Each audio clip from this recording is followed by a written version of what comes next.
Welcome to all my dear students. Amrit Anand Adhyayan Academy के online class में एक बार आप सभी का फिर से स्वागत है।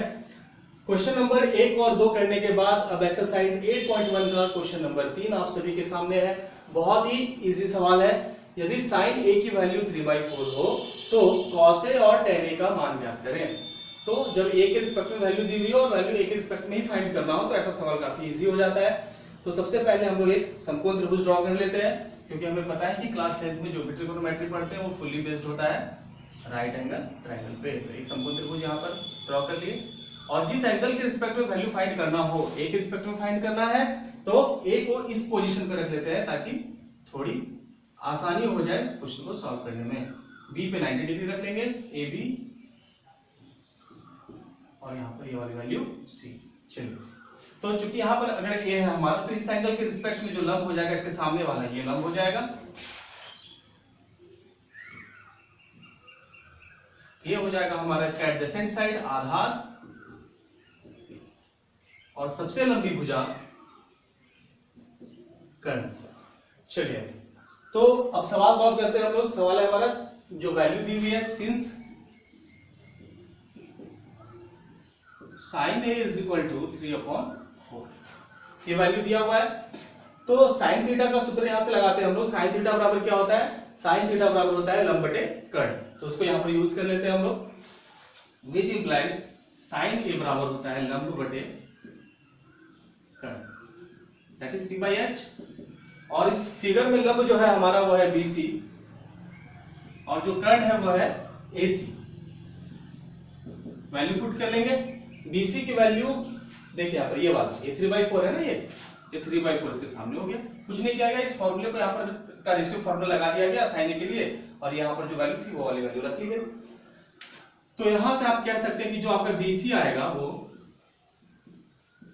BC इज इक्वल टू, आप 3 नहीं कह सकते हैं क्योंकि ये जो 3/4 आया हुआ है हो सकता है कि वैल्यू इससे बड़ा हो रहा हो और कट करने के बाद छोटा हो गया, क्योंकि यहाँ पे अनुपात दिया हुआ है और अनुपात सबसे न्यूनतम मान होता है, यानी कट करने के बाद जो सबसे छोटी वैल्यू बच जाती है वो वाली यहाँ पर रखी जाती है। जैसे आप सोच सकते हैं कि यहाँ पर हो सकता है कि ये 21 सेंटीमीटर का रहा हो, ये 28 सेंटीमीटर का रहा हो। कौन? ये BC। तो जब आप इसको काटेंगे तो 3 से कट जाएगा, 7 से कट जाएगा, तो 7 3 जा 21 और 7 4 जा 28, दैट इज 3/4। तो ऐसे ही हो सकता है कि एग्जैक्ट वैल्यू हमारा 21 और 28 हो और कट करने के बाद वो 3/4 आ रहा। ठीक है, तो ये एग्जैक्ट वैल्यू नहीं होता, इसलिए पता नहीं होता है कि दोनों में कौन सी क्वांटिटी से मल्टीप्लाई कर दी जाए कि उसका एग्जैक्ट वैल्यू फाइंड हो जाए। तो उसके लिए हम लोग एक वेरिएबल यहां पर रख लेते हैं और वो वेरिएबल k लेट कर लेते हैं। तो BC इज इक्वल टू यहां पर हमेशा 3k एवं AC बराबर 4 ना लिखकर 4k लिख लेंगे हम। ठीक है, ताकि जो भी वैल्यू हो रियल वैल्यू उसे वो जस्टिफाई हो। आगे अब क्या करेंगे हम लोग? अब देख रहे हैं कि BC का वैल्यू यहां पर इस ट्रायंगल के अकॉर्डिंग ये वाली वैल्यू हो जाएगी 3k और AC 4k। तो अभी भी ये वाली वैल्यू मिसिंग है, तो इसको हमको फाइंड करना होगा। उसको फाइंड करने के लिए समकोण त्रिभुज के लिए, समकोण त्रिभुज में अगर कोई दो भुजा हमें पता होती है, तीसरी भुजा फाइंड करनी हो तो हम लोग पाइथागोरस यूज करते हैं। तो पाइथागोरस यूज करके तीसरी भुजा जो AB है उसकी वैल्यू फाइंड आउट कर लेंगे।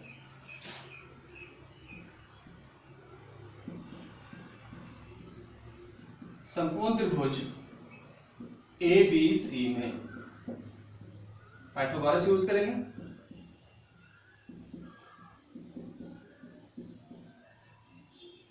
पाइथागोरस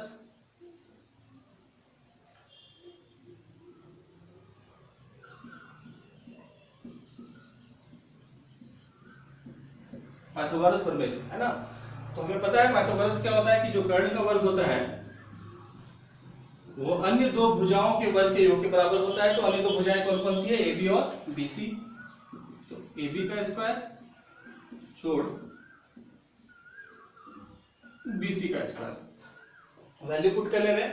AC की वैल्यू है 4k, which implies 4k का square is equal to AB की वैल्यू हमें फाइंड आउट करनी है, तो इसको AB रख लेंगे ऐसे यहां पर।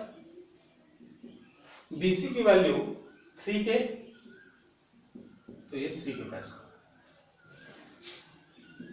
4 का स्क्वायर 16, 4 into 4 16, k का स्क्वायर k स्क्वायर, ये AB का स्क्वायर ये तो फाइंड आउट करना है, 3 का स्क्वायर 9 और k का स्क्वायर k स्क्वायर।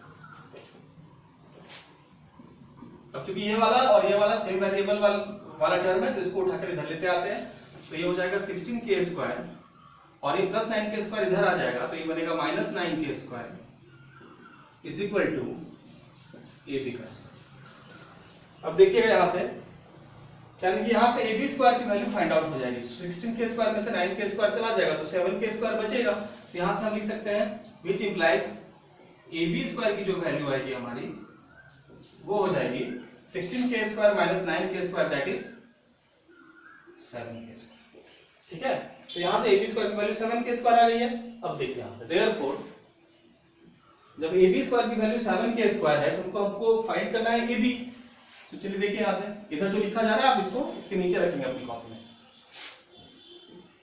तो ab इज इक्वल टू क्या हो जाएगा, यहां से ये स्क्वायर इक्वल का उधर जाएगा तो वो स्क्वायर रूट बनेगा, तो that is square root 7k²। अभी जो 7 है वो तो वर्गमूल से बाहर नहीं आ सकता ना, है ना, क्योंकि 2 2 जा 4, 3 3 जा 9, है ना, तो 7 तो बीच में कहीं किसी के पेयर में नहीं आ रहा है, तो 7 रूट के अंदर फंसा रह जाएगा और k² से, है ना, k into k यहाँ पर पेयर बन रहा है तो एक के बाहर हो जाएगा, तो k² का वर्गमूल k हो जाएगा यहाँ से। तो ये हमारा ab हो गया रूट 7।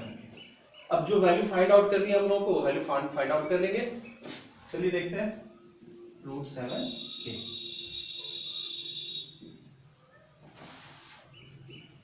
अब ना जो आंसर चाहिए उसको लिखते हैं हम लोग cos a बराबर cos थीटा बराबर क्या होता है, cos थीटा बराबर होता है आधार बटे कर्ण।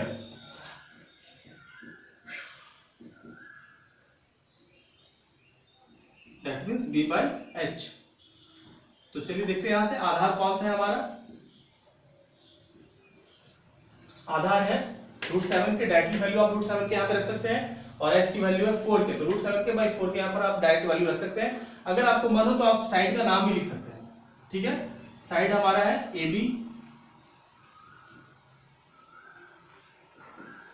आधार हमारा ab है और कर्ण है हमारा ac। अब आप ab की वैल्यू पुट कर ले, ab है रूट 7 के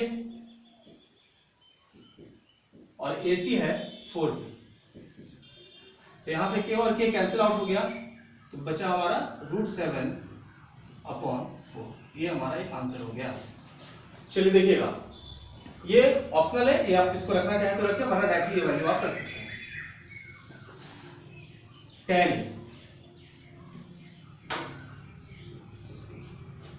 tan थीटा बराबर क्या होता है, tan थीटा बराबर होता है लंब बटे आधार।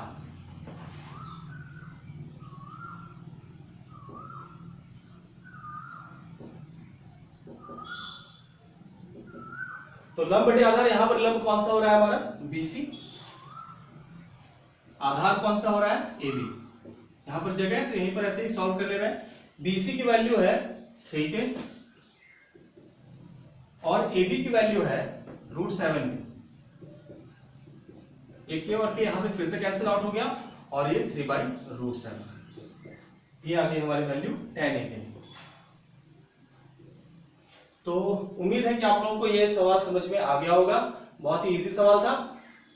तो अगले वीडियो में मिलेंगे हम लोग क्वेश्चन नंबर 4 के साथ। बहुत बहुत धन्यवाद।